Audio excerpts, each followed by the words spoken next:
Hey family, this is Patsy White with another 3-minute ministry to motivate your month.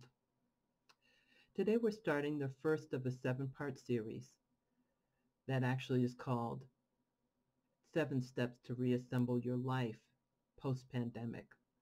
Please watch the introductory post to see more about what this is about. It's a 7-part series that I've lettered, and today is letter A. A stands for acknowledge your losses. What did you lose?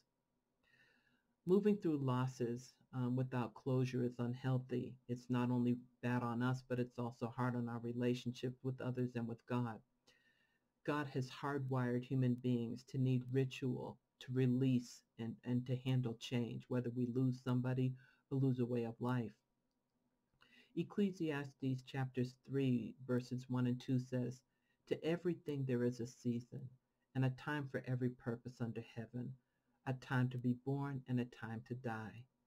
And verse 4 says, "A time to weep and a time to laugh, a time to mourn and a time to dance." I want to give you some practical suggestions of what to do to help process loss. If you're in a group, you can answer these questions.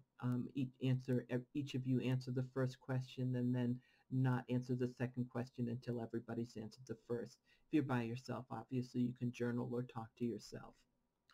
So if you've lost someone, you can consider answering these questions. First, open with a prayer and then ask, what do you love most about that person? And then what do you miss the most about them? And then if you had something you could say or wanted to say, what would it be? And then say it. And then hold each other. Close with another prayer and song, because there will be a time after mourning and grieving where there's dancing and laughter. Then if you've lost your job or a business, or you're no longer in school, you can ask yourself these questions. Well, how does it feel to be out of school or work? And if you had known, that's question one. Another question is, if you had known at the time that you would not be in school for months or at work for months, would you have done anything differently? What will it be like in your new job opportunity or back at school? Who do you want to see? And what do you want to do or say when you see them? Then if it's a loss of routine, well, what has been the hardest impact of this pandemic on your life? What's been the most difficult?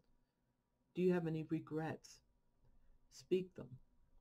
And then another question is, if you were acting in the supernatural power that God has given you, what might you do differently in handling this pandemic?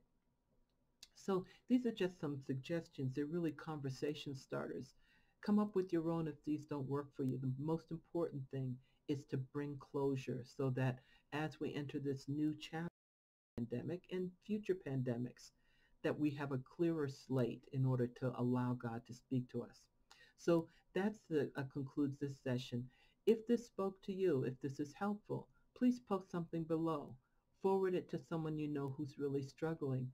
And, just mention what has been helpful or what you plan to do or what you have done to bring closure in your situation. God bless you, and thanks for listening, and I'll see you tomorrow.